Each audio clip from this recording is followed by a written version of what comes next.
Pesawat pembom milik Amerika Serikat jatuh tidak lama setelah lepas landas dari pangkalan Angkatan Udara Edwards, California. 8 orang dipastikan tewas dalam kecelakaan tersebut.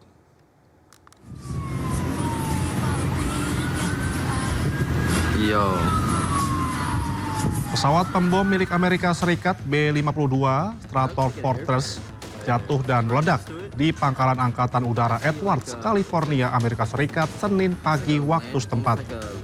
Pesawat jatuh tidak lama setelah lepas landas saat misi uji coba rutin program modernisasi radar.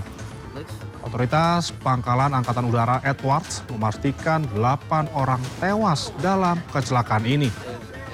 Pangkalan Angkatan Udara Edwards masih menyelidiki penyebab jatuhnya pesawat tersebut. Usai kecelakaan, pangkalan telah dibuka kembali meski pejabat setempat menghentikan operasional hingga hari Selasa. 1 orang tewas akibat kecelakaan pesawat di Jalan Bebas Hambatan Laredo, Texas, Amerika Serikat. Penyelamatan korban berlangsung dramatis.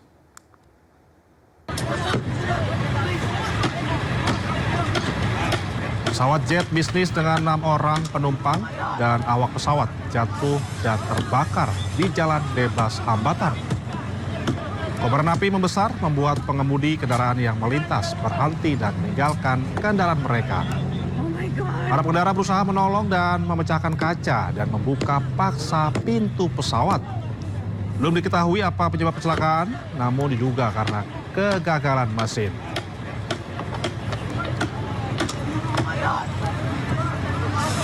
Sementara itu, sebuah pesawat pembom strategis militer Rusia jatuh saat penerbangan latihan wilayah Irkutsk, Siberia.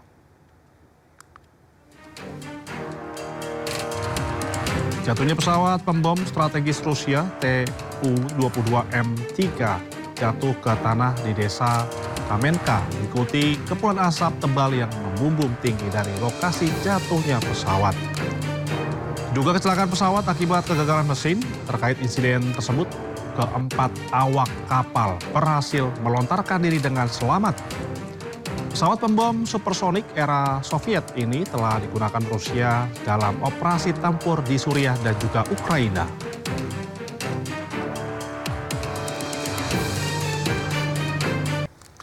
Drone Ukraina kembali menggempur wilayah selatan Rusia. Serangan merusak sejumlah fasilitas energi strategis termasuk terminal minyak dan juga gas.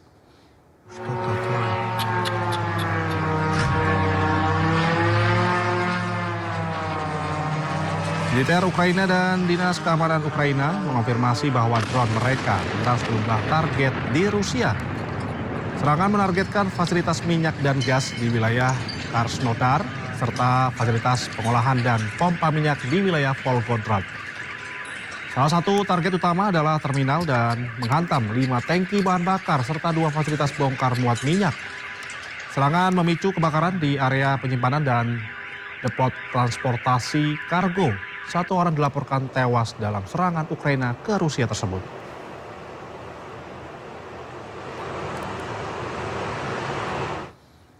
Tentara Zionis Israel memblokade akses warga desa Deir Abu Mas'al di barat laut Ramallah, Palestina. Zionis Israel juga melakukan aksi penembakan melukai seorang jurnalis.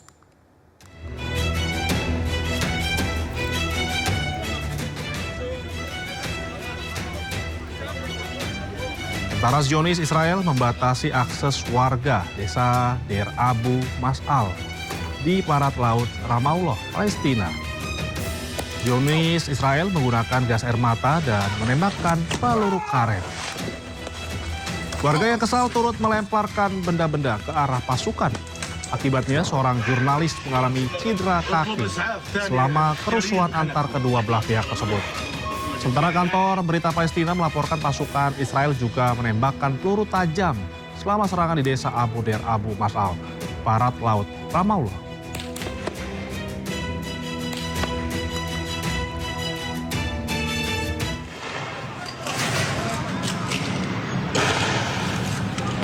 Sementara itu pasukan militer Israel menembakkan gas air mata di kota Al-Bireh di tepi barat Palestina. Warga dan jurnalis di sekitar lokasi dipaksa meninggalkan lokasi untuk menyelamatkan diri. Kota Al-Bireh tepi barat Gaza kini berada di bawah invasi militer Israel. Padahal Al-Bireh yang merupakan ibu kota administratif Ramallah tercatat sebagai bagian dari Palestina.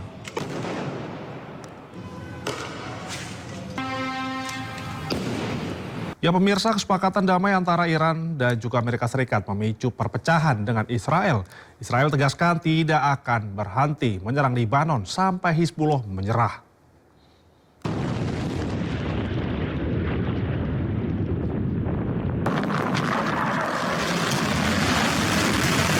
Perang antara Israel, Amerika Serikat, dan Iran memasuki tahap akhir. Kesepakatan damai akan ditandatangani pada Jumat mendatang. Amerika Serikat pun meminta Israel untuk tak lagi menyerang Iran dan Lebanon. Namun, kesepakatan ini memicu perpecahan dengan Israel. טוב, הנשיא טראמפ ואני מכירים אחד את השני הרבה שנים.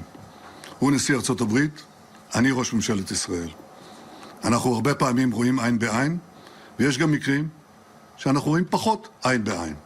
אני אחראי לאינטרסים הביטחוניים של ישראל, אני עומד עליהם, ואני רוצה להגיד לך איך עומדים עליהם. צריך לעמוד עליהם, לא בהתלהמות, לעשות את זה בתבונה, וזה דורש הרבה ניסיון והרבה תבונה, והרבה היכרות עם הזירה האמריקנית. צהריים טובים.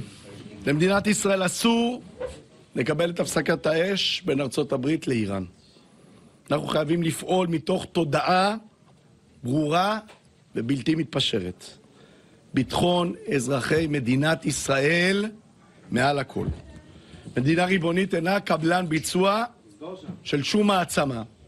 היא אינה מחויבת להסכמים שסותמים את הגולל על היכולת שלה להגן על העם שלה. Israel pun hingga kini terus menyerang Lebanon. Mereka beralasan menargetkan pasukan Hizbullah yang berlindung di rumah-rumah warga di Lebanon Selatan. Israel berjanji akan terus menyerang Lebanon sampai Hizbullah menyerah. Ya pemirsa, situasi perayaan kemenangan tim basket New York Knicks berubah menjadi tidak terkendali setelah ribuan warga memadati sejumlah titik kota New York, Amerika Serikat. Di tengah kekacauan, petugas mengeluarkan tembakan di kawasan Times Square, Manhattan. Dampak dari kericuhan, sejumlah fasilitas umum dan kendaraan milik warga rusak.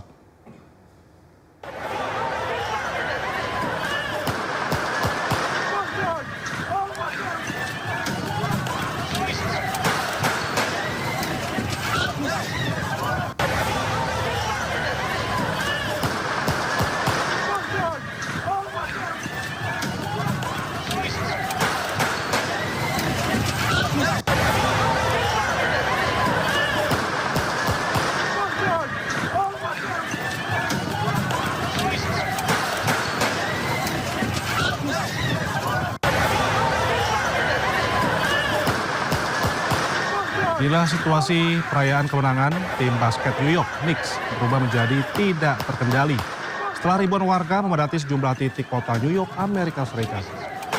Di tengah kekacauan, petugas mengeluarkan tembakan di kawasan Times Square, Manhattan. Dampak dari kericuhan, sejumlah fasilitas umum dan kendaraan milik warga rusak.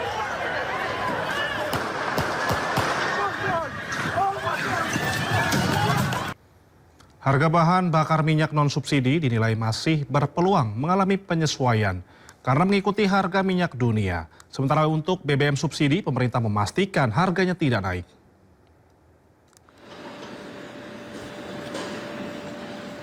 Pemerintah menegaskan penyesuaian harga BBM non-subsidi akan terus mengikuti pergerakan harga minyak dunia.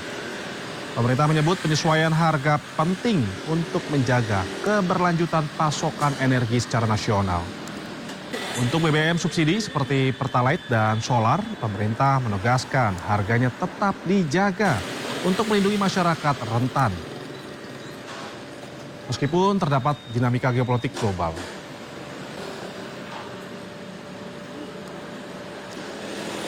Nah, apakah bisa turun? Pasti. Ketika harga minyak dunia turun, sudah bisa dipastikan harga BBM non-subsidi juga akan turun. Begitu juga sebaliknya, ketika harga minyak dunia mengalami kenaikan, mau tidak terhindarkan, harga BBM non-subsidi harus menyesuaikan dengan harga keekonomiannya.